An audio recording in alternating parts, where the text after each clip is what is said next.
Hi guys, this is Mr. Urrego, and today we're going to solve a right triangle. When we said, we're going to solve a right triangle, it means that we're going to find whatever's missing. In our case, the length of the value of x, which is the hypotenuse in this triangle.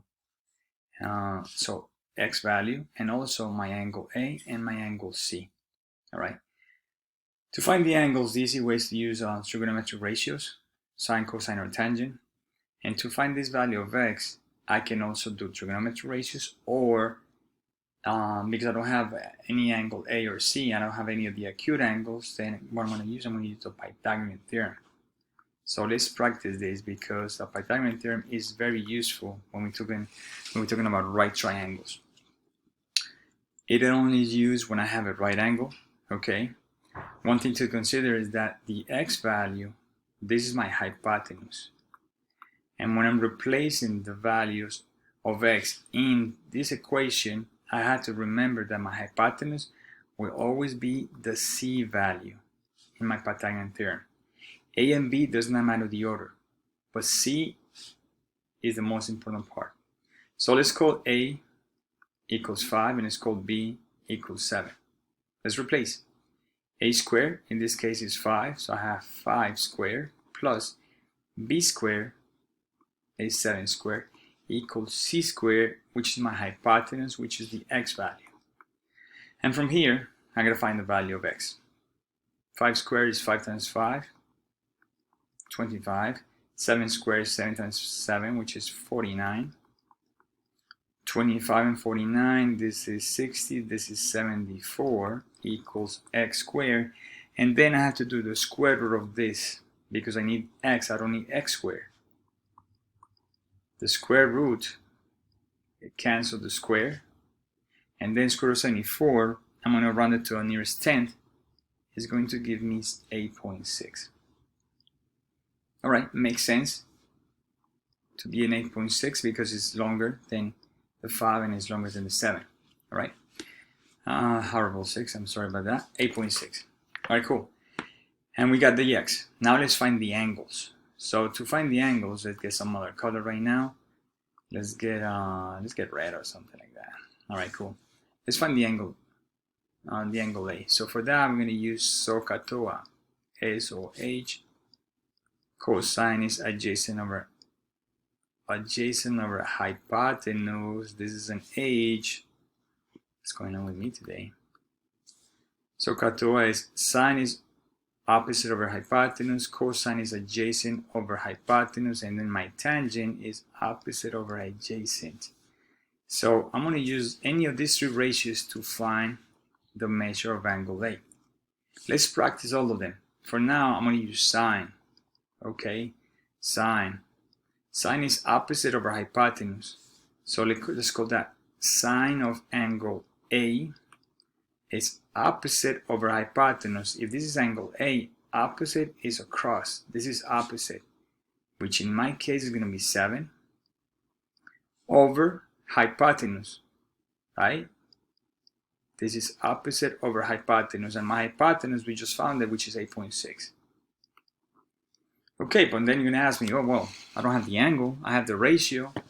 Okay, so what happens is the following. When I'm looking for the angle, guys, I don't use my regular sine function. I do my inverse sine function. So angle A, let's use measure of angle A is equal to, instead of sine, I'm going to do sine inverse, which is sine -1. Sine inverse of this ratio, which is 7 over 8.6. Now it's just a matter of some measure of angle A, and I'm being fancy right now, is the inverse function, sine inverse of 7 over 8.6. Let's plug this in the calculator. So I have a calculator open here on the right side, 7 over 8.6. So I got to use inverse, let me see, inverse here. You see, sine -1, okay, of, and I just forgot, let me see. It's going to be 7 over 8.6, 7. So sine inverse 7 divided by 8.6. In degrees, I gotta make sure that my degrees key is, there we go, highlighted, and now I hit equal. And my angle is 54.48. Let's run to the nearest tenth, and it's going to be 54.5.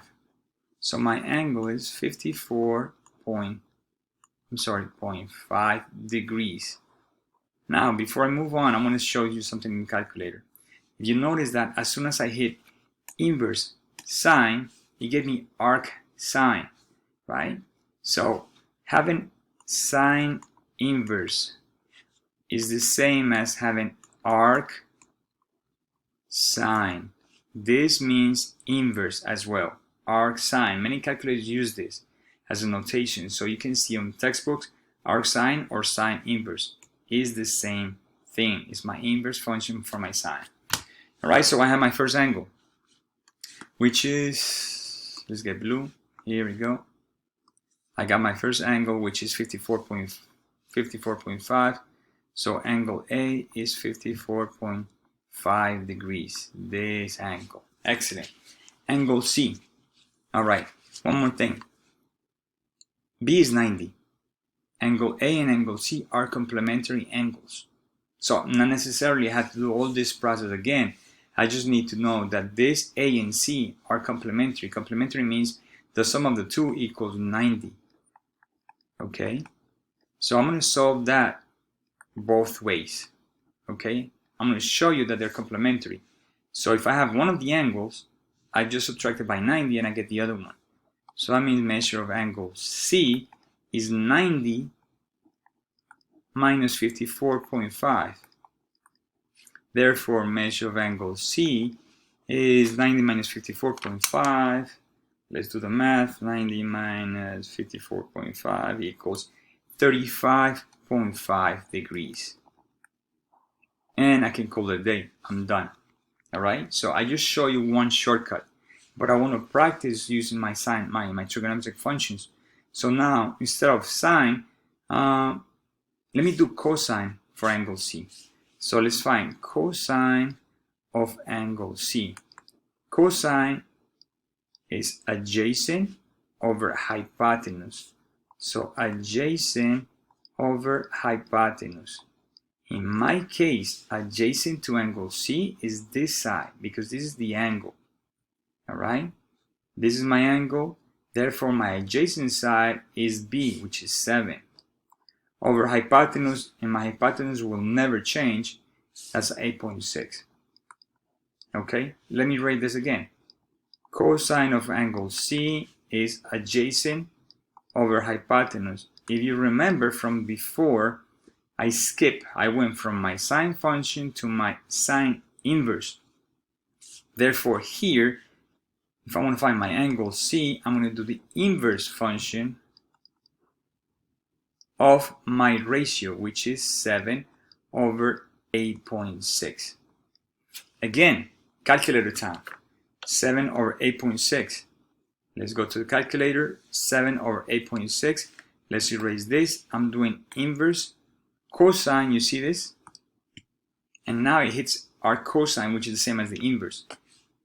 7 over 8.6, if I'm mistaken.